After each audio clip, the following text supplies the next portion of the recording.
भारतवर्ष में राजा तो बहुत हुए हैं, लेकिन कुछ राजा ऐसे भी हुए हैं जिनका नाम सामने आते ही मन श्रद्धा से भर जाता है। ऐसे ही एक राजा का नाम है महाराणा प्रताप। महाराणा प्रताप का नाम सुनते ही एक ऐसे वीर योद्धा की छवि दिमाग में उभरती है जिसने अपनी स्वतंत्रता के लिए गुलामी के राजसी जीवन की जगह पहाड़ों और जंगल में आम नागरिकों के साथ सामान्य जीवन जीना मंजूर किया था। महाराणा प्रताप का नाम सुनते ही वो स्वाभिमानी राजा दिमाग में आता है जिसका संपूर्ण जीवन महलों के सुख और वैभव के बजाय मुगल सेना से लगातार संघर्ष करते हुए बीता।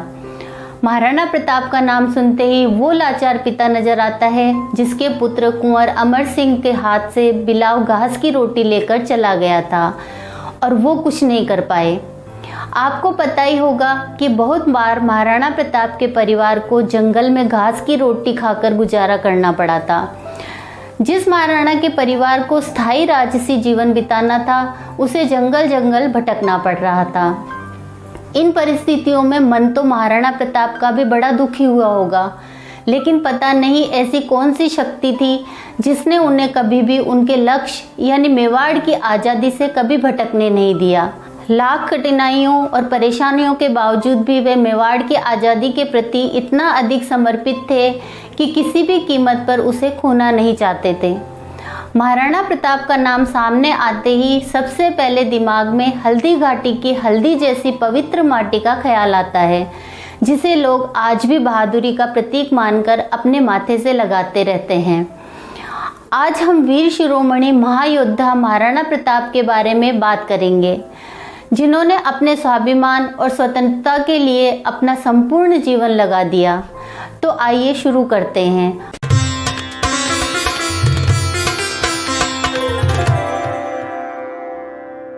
महाराणा प्रताप का जन्म ज्येष्ठ शुक्ल तृतीया विक्रम संवत 1597 यानी 9 मई 1540 ईस्वी को कुंभलगढ़ के दुर्ग में झाली रानी के महल में हुआ था। कुंभलगढ़ के दुर्ग में आप आज भी महाराणा प्रताप की जन्मस्थली को देख सकते हैं। यह जन्मस्थली बादल महल के पास ही स्थित है, जाली रानी के महल में है। कुंवर प्रताप महाराणा उदय सिंह के सबसे बड़े पुत्र थे।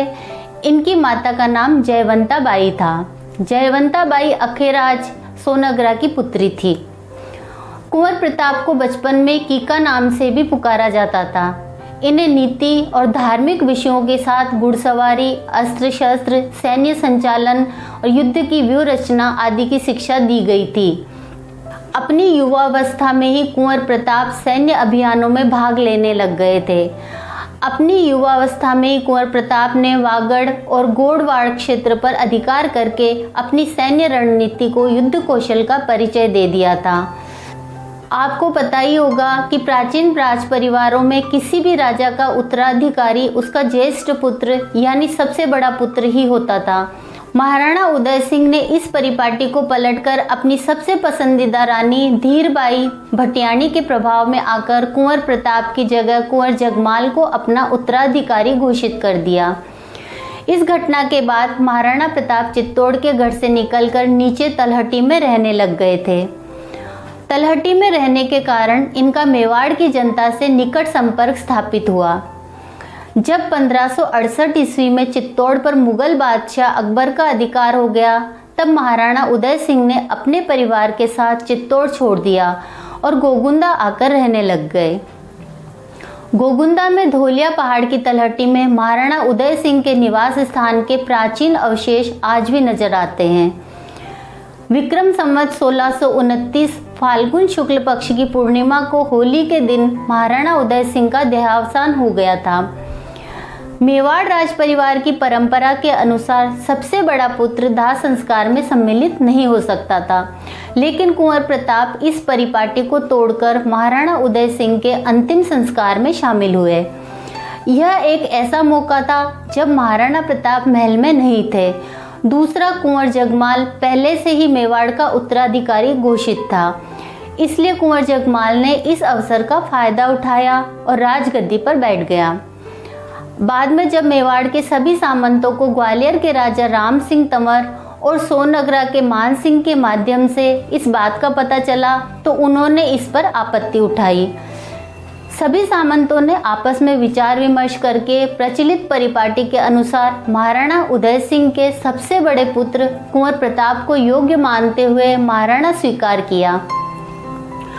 सलुम्बर के रावत कृष्णदास और देवगढ़ के रावत सांगा ने सभी सामंतों की सहमति से गोगुंदा की महादेव बावड़ी पर कुंवर प्रताप को बैठाकर उनका राज तिलक किया।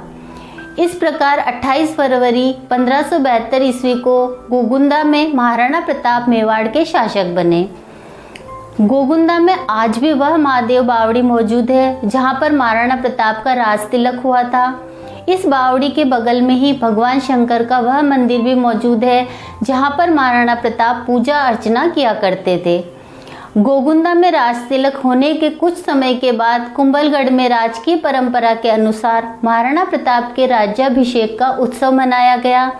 इस प्रकार महाराणा प्रताप का 2 बार राज तिलक हुआ। महाराणा प्रताप के मेवाड़ की सत्ता को संभालने के बाद कुंभलगढ़ और गोगुंदा दोनों मेवाड़ राज्य के मुख्य केंद्र बन गए। महाराणा उदय सिंह ने चित्तौड़ में रहते रहते ही गिरवा की पहाड़ियों में उदयपुर नामक मेवाड़ की दूसरी राजधानी बनाने की शुरुआत कर दी थी। महाराणा उदय सिंह ने उदयपुर में मोती मगरी पर मोती महल का निर्माण करवाया था, जिसके खंडहर आज भी मौजूद है। इसके साथ ही सिटी पैलेस का शुरुआती निर्माण भी करवाया।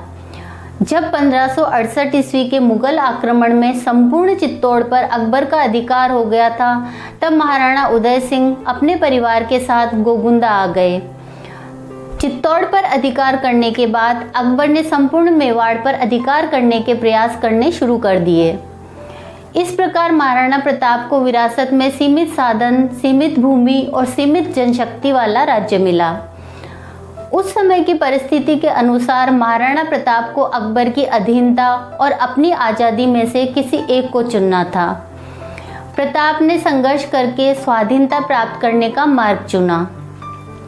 स्वतंत्रता की इस लड़ाई में मेवाड़ की राजधानियां कई बार बदली, लेकिन महाराणा प्रताप ने अपने कुशल प्रशासन और सैन्य संचालन की वजह से राज्य की शासन और सैन्य व्यवस्था को बिल्कुल भी प्रभावित नहीं होने दिया। महाराणा प्रताप ने जंगल में पहाड़ों के बीच अपने कई गुप्त ठिकाने बना रखे थे। इन गुप्त ठिकानों में एक ठिकाना महाराणा प्रताप का सबसे विश्वसनीय ठिकाना था। यह जगह थी मायरा की गुफा। मायरा की गुफा महाराणा प्रताप का शस्त्रागार थी, जिसमें महाराणा प्रताप अपनी सेना के अस्त्र शस्त्र रखा करते थे। यह गुफा आज भी गोगुंदा से कुछ किलोमीटर की दूरी पर पहाड़ों के बीच घने जंगल में मौजूद है। मुगल बादशाह अकबर महाराणा प्रताप को बिना युद्ध किए अपने अधीन लाना चाहता था।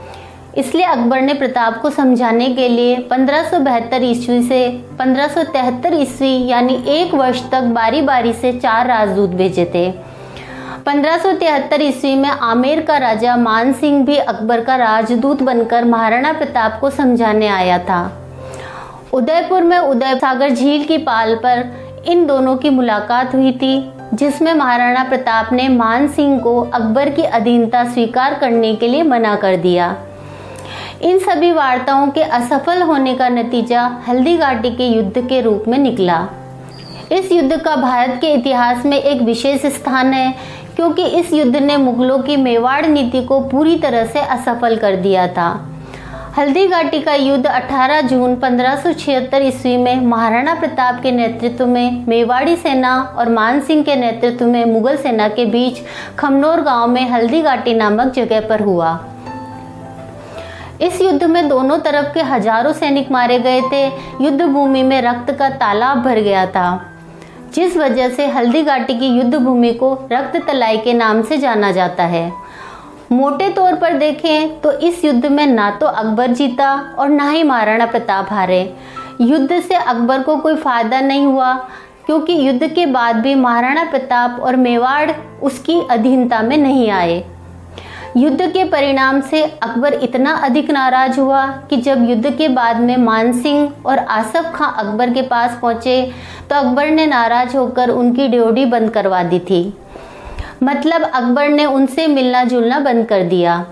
हल्दी घाटी के युद्ध के बाद में महाराणा प्रताप ने कुंभलगढ़ को अपना ठिकाना बनाया और मुगल सेना से छापामार तरीके से युद्ध करते रहे।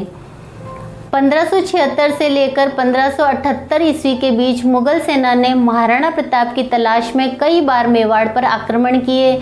मुगलों ने मेवाड़ में कई जगह अपने थाने बना लिए। 1578 ईस्वी में मुगल सेनापति शाहबाज खान ने कुंभलगढ़ के दुर्ग पर अधिकार कर लिया। कुंभलगढ़ के साथ ही जावर, वागड़, छप्पन आदि पर भी मुगलों का अधिकार हो गया।